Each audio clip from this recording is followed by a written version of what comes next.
All right, guys, for the foam rolling section, our big focuses are going to be glutes, calves, and upper back.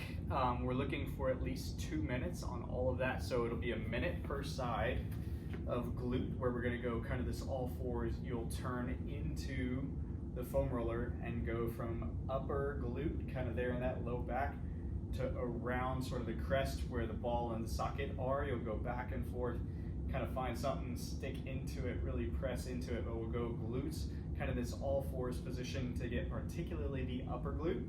You can, if you want to, add a little bit more on the side pocket, so kind of that side pocket there of the hip, and then work that down the quad just a little bit. I don't want to focus too much on the quads, mostly the glutes. Calves will obviously be sort of all fours, crisscross your legs, and then kind of hammer the calves there. We're really going to work those pretty good.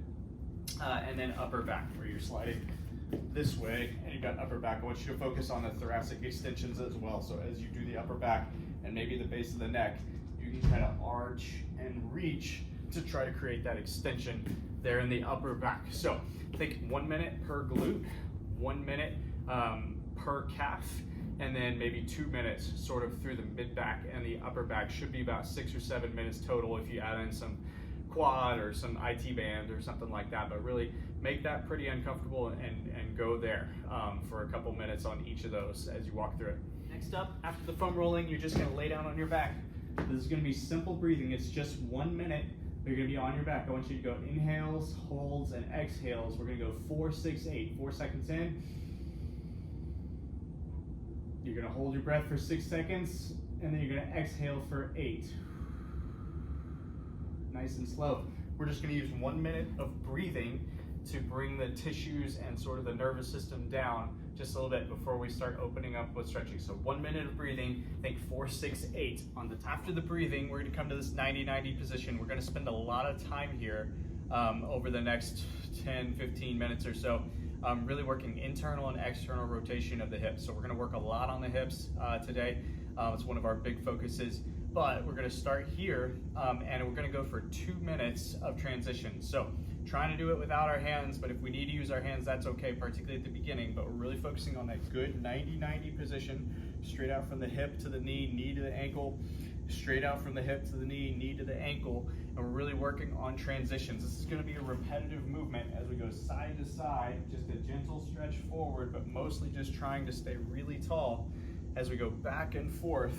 No real pauses as we try to sit as tall as we can, side to side. We're gonna shoot for 2 total minutes of this, just transitioning back and forth. After the transitions, we're still gonna stay in that same position, but now we're gonna add some pressure. You're gonna tilt your chest forward and really try to stretch the outer part of the glute.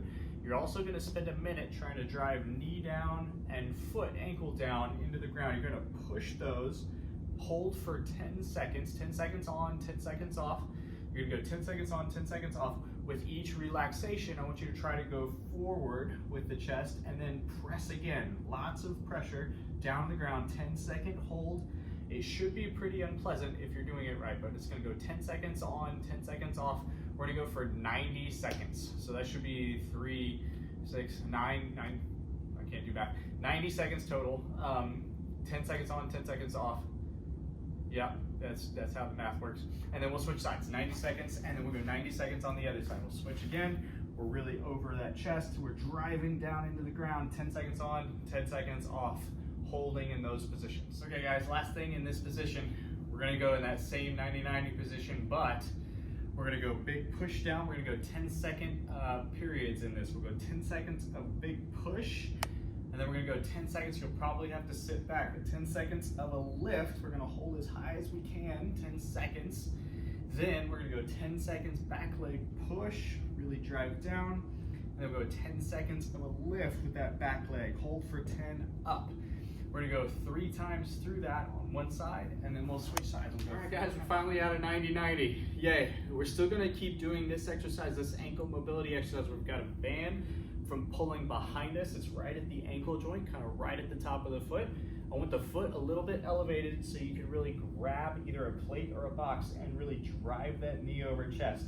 This is gonna be a minute per side. We're gonna go 1 minute per side, really holding, stretching, Just kind of stay static there. Then I want you to rest for about 20 seconds or so. You can come back up, and then we'll go for another about 30 seconds. So it'll be a minute hold, and then it'll be a little bit of a rest, and then you're gonna go. If your foot goes numb from the band, that's okay. Just take the band off, kind of let the blood flow come back, and then go again. But we're really trying to push that knee over that ankle as we try to keep that foot pretty flat. This is gonna be in the passive category. We're gonna just kind of hold here, really just trying to reach forward and feel a stretch kind of in the Achilles and the back of the calf and everything like that. So we'll go a minute on one side, rest, and then we'll go about 30 seconds, and then we'll go to the other side, a minute, rest for about 20 seconds or so, and then go about 30 seconds. That was a little more passive. This is gonna be a little more active. We're gonna start just a few inches from a wall, one knee up, one knee down, keeping the foot flat on the floor. We're gonna push that foot. We're gonna find the point where we can go as far as we can, keeping the foot flat on the floor. We're gonna press into the wall for 10 seconds. Then we're gonna rest for 10 seconds. Then we're gonna do that again. When we can just barely get to the wall, we wanna be able to press into the wall. We should feel it stretch kind of back in here, keeping that foot flat on the floor. I want this to be active. 10 seconds of active pressing, 10 seconds of rest, 10 seconds of active pressing. It's gonna be a minute and a half, back and forth, 10 seconds on, 10 seconds off. Push, rest, rest. We'll then do the other side, 1.5 minutes on each side. I'm probably just stood up outside of my guys. This is actually gonna be a circuit of stuff. It's gonna be 3 different exercises. We'll go through it 3 times. First, it's just gonna be a simple band. It's called a shoulder dislocate, but we're just starting.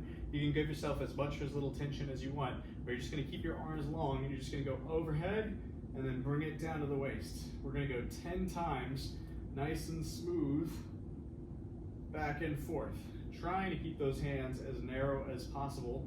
The band will obviously allow you to bend or widen your arms as you go over. It'll be 10 reps of that. Number 2, this will be sort of child's pose. We'll go knees down, we're gonna go fist, we'll go forehead on the fist. We're gonna reach the arm as far forward as we can. We'll go palm up, and then we're gonna raise it, hold for 2 seconds. So it'll be reach, palm up, lift. You'll feel it kind of here on the back of the shoulder blade. We're gonna hold for 2 seconds. We'll go 10 on one side, 10 on the other. And then number 3 will be just neck circles. So we'll go chin down as far as we can get it. We'll go all the way around, up with the eyes, all the way down, tuck the chin. You're really trying to get as much range of motion through all of that movement as you can. So it'll be tuck the chin, it'll be all the way around, all the way back and open. We'll go 5 one way, 5 the other, just a nice smooth pace. All of that will be 1 set. You're gonna go for 3 sets. Last 3 things, just breathing. We're just hanging out and breathing. We're gonna go on our back, kind of glute bridge position. You go feet wider than your hips, and then you're gonna let your knees just fall together. You can kind of extend them out further and further as long as you can get your knees together. I want it to feel a little stretch in the low back and a little bit in the top of the hips. We're just gonna let those knees hang, and then you're gonna breathe. You're gonna big inhales, and then big exhales. We're gonna go 2 minutes in this position, just passively letting those knees hang. That's working a little bit of internal rotation. We're gonna go, number 2, to a heels elevated squat. So go heels elevated either on plates or on wedge or something, but heels elevated. And then we're just gonna hang out in the bottom of the squat. You can rest your elbows just inside of your knees as you just kind of hang out there. Bottom of the squat, we're going 2 minutes. We're just gonna hang 2 minutes. And then lastly, just for a little bit of pec and shoulder, we'll go on our stomach. We'll put one arm out, and then we'll just gently roll this way. Again, the big focus is the deep breathing, but we're gonna stretch kind of the pec and the shoulder as we rotate away. We'll go 2 minutes on each side of that. So it'll be 2 minutes on our back, 2 minutes with the squat, and then 2 minutes on each side, just sort of breathing and relaxing there. That's the end of the thing, end of the mobility, end of the workout. I hope you guys crush it, and I will talk to you soon.